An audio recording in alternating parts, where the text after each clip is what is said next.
This video was sponsored by Skillshare. For a limited time, use the link in the description to get a free trial of Skillshare Premium.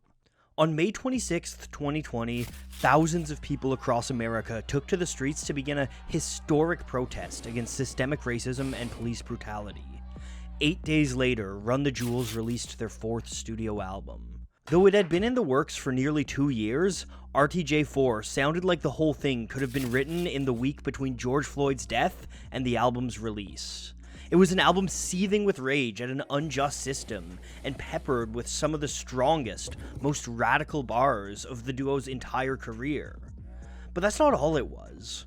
Woven through the incendiary political verses is Run the Jewels' patented wit and humor, with the entire album being framed as a pulpy adventure show. And in between the rage and laughter, LP and Killer Mike open up and we get an intimate look at their vulnerable side. Put together, it was an album that spoke perfectly to the moment of its release. It provided the necessary anger and catharsis, but it also brought some much-needed levity and gave a blueprint of how to persevere when it seems the entire world is against you. Let's take a closer look.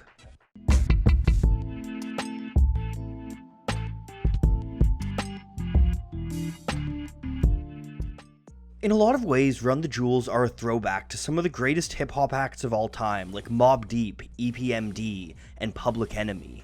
That comes through not only in the sound of their music, but in the way they make their albums.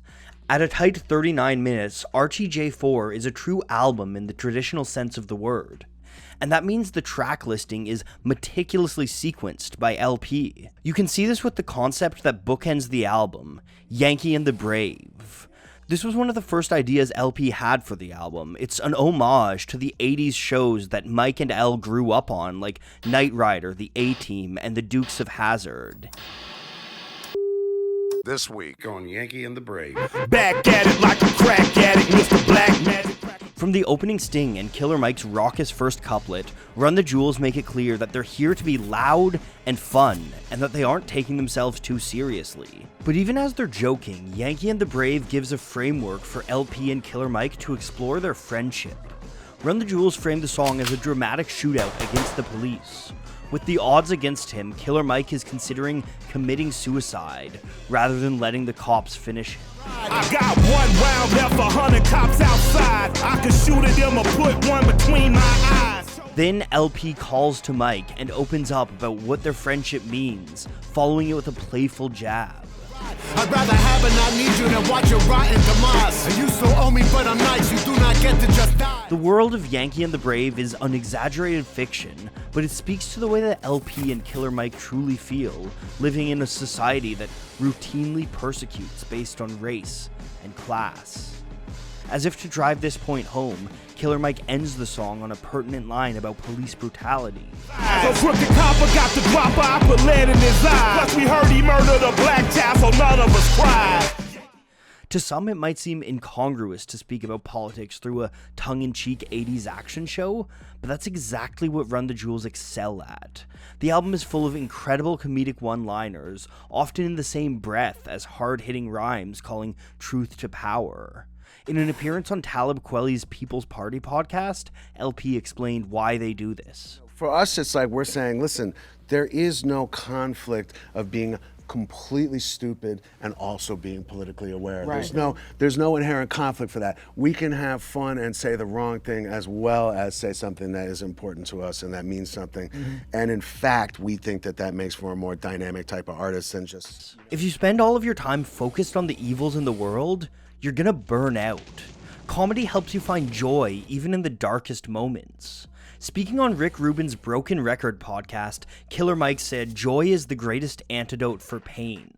When you have joy, you have hope, and that will keep you fighting, whatever the odds may be." In that same podcast, LP expressed his thoughts on hope. Hope doesn't mean blindness. Hope doesn't mean unawareness. Those two things are not codependent. And I love the fact that we could make a record that is intense at times and speaks to the shit that's going on in a real way that is painful, but doesn't leave you feeling drained and depressed and doesn't leave you feeling hurt. It leaves you feeling, hopefully, energized and excited. The second track of the album, Ooh La La, delivers this energy. It's an upbeat party banger and the most radio-friendly track of Run the Jewels' entire career, but LP still finds time to punch up at the powerful in society. Warmongers are dumping a point and click at your pumpkin. You're suffering disruption, so put your kids in the oven.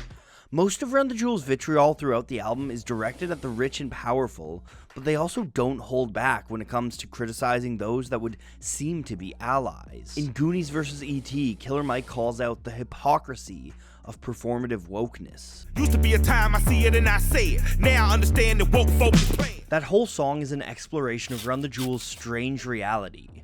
Both Killer Mike and LP spent most of their life grinding in the underground hip-hop scene. But then when they teamed up for Run the Jewels, they exploded into bona fide A-list stars. But at the very moment they're reveling in their success and taking their victory lap, the world around them is falling apart.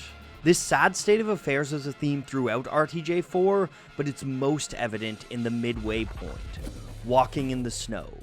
LP's first verse in that song is one of the most purely political of his entire career, tackling the rise of authoritarianism and Christian hypocrisy in America. Hungry for truth, but you got screwed and drank the Kool-Aid. There's a line that ends directly at the edge of a mass grave that's their design. This verse speaks to one of the biggest themes of RTJ4, class solidarity. For Run the Jewels, many of the divides in society are caused by the rich and powerful playing the lower classes against each other. As LP explains, authoritarianism and fascism require an other to feed on. And once one group has been fully subjugated and oppressed, the eye of authoritarianism turns to the next, typically a group that's already disenfranchised. Funny fact about a cage, they're never built for just one group. So when that cage is done with them and you still pour it, come for you. The newest, lowest on the totem, what godly G you have been used. You have to build a death machine that down the line will kill you too. LP's verse is a broad, systemic look at the rise of fascism in modern America. On its own, it will be a powerful protest song, but the true genius of Run the Jewels happens when L hands it over to Killer Mike. Where LP looks at the macro, Mike pulls in close and looks at the micro. His verse is intense and personal, drawing on his own lived experience as a black man in America. They promise education, but really they give you tests and scores. And they predicting prison population by who's scoring the lowest. And usually the lowest scores the poorest, and they look like me. And every day on the evening news, they feed your fear for free. And you so numb, you watch the cops choke out a man like me. Until my voice goes from a shriek to whisper, I can't breathe. That line was originally written in reference to the murder of Eric Garner, but it took on a new meaning when police officer Derek Chauvin knelt on the neck of George Floyd for 8 minutes and 46 seconds, killing Floyd and kicking off one of the largest protest movements in American history. A huge part of the power in Killer Mike's verse is its seeming prescience. But while the battle for racial justice has taken center stage right now, police brutality is nothing new in America. It's a continuation of a system of oppression that has existed since the country's founding. At the end of his verse, Mike connects this system not just to the black experience in America, but to the long history of tyranny and oppression. In doing so, he also ties it back to LP's indictment of Christian hypocrisy. Dick Gregory told me a couple of secrets before he lay down in his grave. All of us servants ain't masters. All of us nothing but slaves. Never forgetting the story of Jesus, the hero was killed by the state. In true Run the Jewels fashion, the song doesn't end on the most powerful political image. Instead, it ends on a joke about the duo's racial makeup. First of all, they cheating, cause they're one of them black and the other one white. So if you don't like them, you automatically racist. As a white American, LP enjoys a level of privilege that Killer Mike doesn't, but that's something that both Mike and L are cognizant of. And that's because they're not just bandmates, they've developed a close and intimate friendship. The chemistry in their music comes from the fact that they genuinely love and respect each other. That respect comes through in the way they support each other when it comes time to take on heavy topics.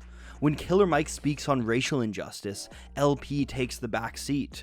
But by the same measure, Mike is ready to throw his weight and experiences behind LP when L gets up on his soapbox. And while they might not share the same racial experience, Run the Jewels share a related kind of oppression: class. Both members grew up poor in a society that disregards and systemically abuses the lower classes.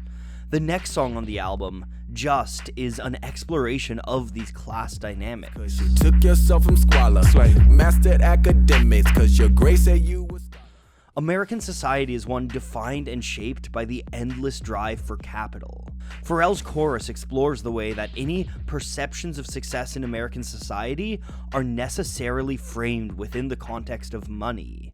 And the very money that people strive for is printed with the portraits of slave owners on it. Instagram, cause you can instigate a follow. Shit. Look at all these slave masters posing on your dollar. Get it? Look at all these slave masters posing on your dollar. Get it? Not only is this a compelling message, but Pharrell's natural talent for earworms keeps that message playing in your head on repeat. Later in the song, Rage Against the Machine's Zach De La Rocha appears and asks one of the major questions of the Black Lives Matter protests. How can peaceful protesters hope to stand up against a system that will gladly and openly use violence against them? How can we be the peace when the beast gonna reach for the worst? Tear all the flesh of the earth. Stay set from a deafening reckoning, quick like a pace. The question of morality plays out once more in the second last song of the album, Pulling the Pin. With atmospheric production by Josh Homme and a haunting feature by Mavis Staples, that song is the darkest moment of the album. It follows in the pattern of Walking in the Snow, opening on a broader verse by LP before going to a more personal story from Killer Mike, and all throughout Run the Jewels use Christian imagery to drive home their point. LP opens the song by equating the capitalist ruling class to the devil. From a long line of the rancid and swine came the violators. The cloven foot design is a high crime for the Iron Ages. He goes on to condemn the reduction of the beauty and complexity of human lives into a dollar value. Think the universe forgot us the way the cursed pitched their product. So our spirit's not a fire that can't be snuffed to turn to dollars. When it comes to Mike's verse, he talks about the challenge of sticking to his own moral compass when he's living in a heartless, amoral system. Must the holy hold on to their principle, kicking and screaming while watching the demons collecting the gold and the diamond residuals. At the end of his verse, Mike reframes the battle that Run the Jewels are fighting. It's not simply about politics. It's a greater fight for the soul of humanity. Fuck the political. The mission is spiritual. Pulling the Pin ends on Heavy Desperation by Mavis Staples, a legendary musician who has been a soldier in the fight for civil rights since the 1960s. There's a grenade in my heart, and the pin is in their palm. But true to form, Run the Jewels aren't about to let us wallow in despair. The final song on the album, A Few Words for the Firing Squad, provides a cinematic climax. Rather than following the pattern of LP taking on the broad issues, we open on a personal verse where LP lays himself bare. I used to want to get the chance to show the world I'm smart. Isn't that dumb? I should have focused mostly on the heart. Cause I see smarter people trample life like it's an art. So being smart ain't what it used to be, this fucking dark. From there, he expands and looks at the wider world, delivering another scathing blow at the ruling classes of society. You ever notice that the worst of us have all the chips? It really kinda take the sheen on people getting rich. Like maybe rich is not the holy ever-loving king or nothing. Fuckers know we know you're blunt, but you are dealing with a motherfucking money run. Killer Mike picks up where LP leaves off, admitting that a part of him revels in the fame and success he's earned with Run the Jewels, but another part of him is struggling. It'd be a lie if I told you that I ever disdain the fortune and fame. But the presence of the pleasure never abstained me from any other pain. When my mother transitioned to another plane, I was sitting on a plane, telling her to hold on, and she tried hard, but she just couldn't hang. He's still reeling from the death of his mother, and he's still coping with the new weight thrust upon him as a political voice for black communities. Friends tell her he could be another Malcolm, he could be another Martin. She told her partner I need a husband more than the world need another martyr. His verse borrows from real conversations he's had with his wife. LP includes his family in his next verse too, shouting out his sister. This is for the never heard, never even got a motherfucking word.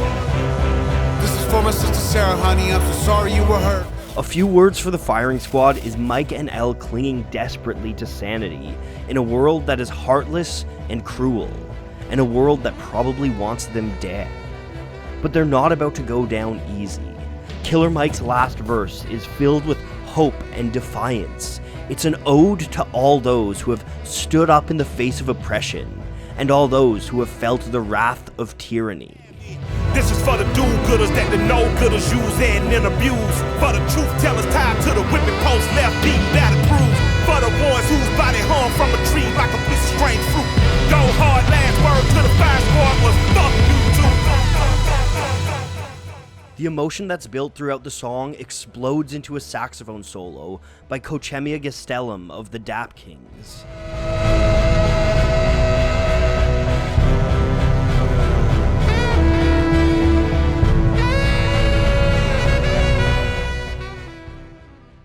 And then the album ends where it opened, with Yankee and the Brave. This is the story of a couple of small-time hustlers framed by crooked cops and forced to make a run for their lives. Nothing but a bag of money, a stolen Buick Grand National, and each other to their names. Throughout RTJ4, Yankee and the Brave has provided a hopeful thread for Run the Jewels to follow.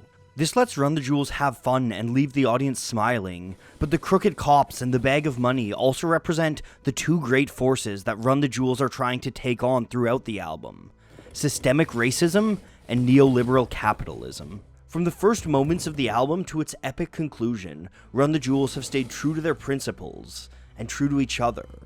They've spit vitriol at the evils in the world and cracked endless jokes at one another's expense. And now, in the album's final moments, they ride off into the sunset in a stolen Buick Grand National.